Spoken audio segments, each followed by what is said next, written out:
Here we have verse 34 of the third chapter of the Gospel of John.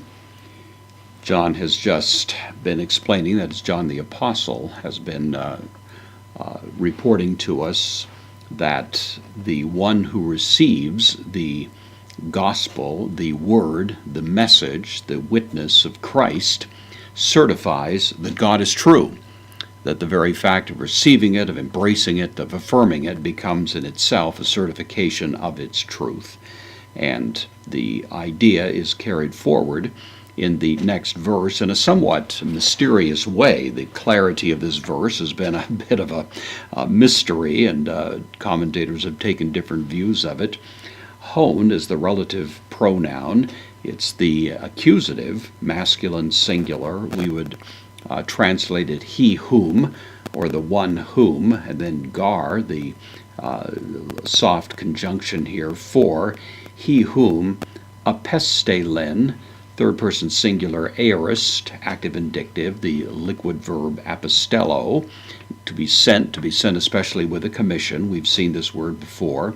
Hotheos, God, the nominative, for God, the one whom God sent. So we have that so far. He whom God has sent, ta rhemata. This is the other common word in the New Testament for word, rhema.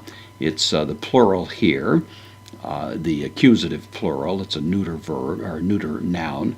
So the words to theu, the words of God, laleo, is the verb behind this, to speak. This is the third person singular present, active indicative. So the one whom God has sent, the words of God, speaks.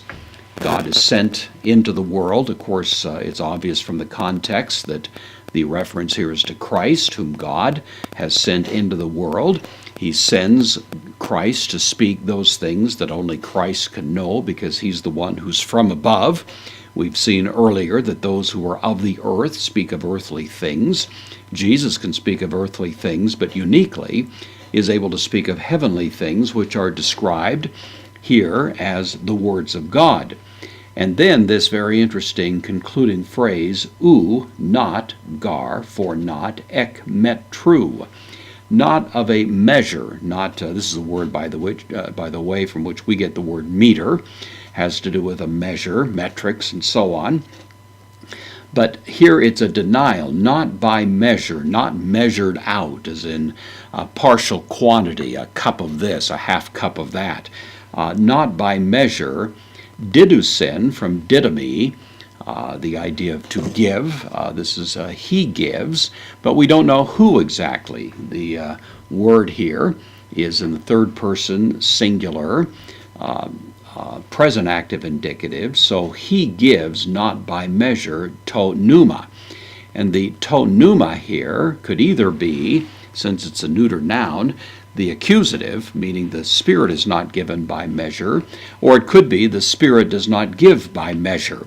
And so we have some interesting options with respect to what is being stated here. Is it saying that God does not give the Spirit by measure? That's a possibility. It's certainly the way some have taken it, and in fact some versions of the New Testament will actually translate it that way. God didn't send, or God sent his Son. He sent this one into the world with the words of God, and is, in a sense, it's saying the complete, full words of God, that there's no limitation on the information that is being provided by God through Christ, because God doesn't give his Spirit by measure. That'd be an allusion back to the baptism of Christ, in which the Spirit was given to him, and there is thereby a full capacity on the part of Christ to make known the things of God. Maybe it's saying that Christ doesn't give the Spirit by measure, and then the reference would be to the work of Christ himself in disclosing the truth of God and doing so through the power of the Spirit. Or it may be the Spirit doesn't give by measure, meaning that the work of the Spirit through Christ is not going to be a partial thing. It's going to be a full and comprehensive work that is performed by Christ. As I say, you're going to find commentators that line up behind all three of those particular views. I think the bottom line we can pull out of this is that one way or another, Christ is giving us this most complete and comprehensive revelation of the truth of God, and that it's not being measured out in some sort of piecemeal way, but that there is a full and complete granting of the truth of God that comes through Christ.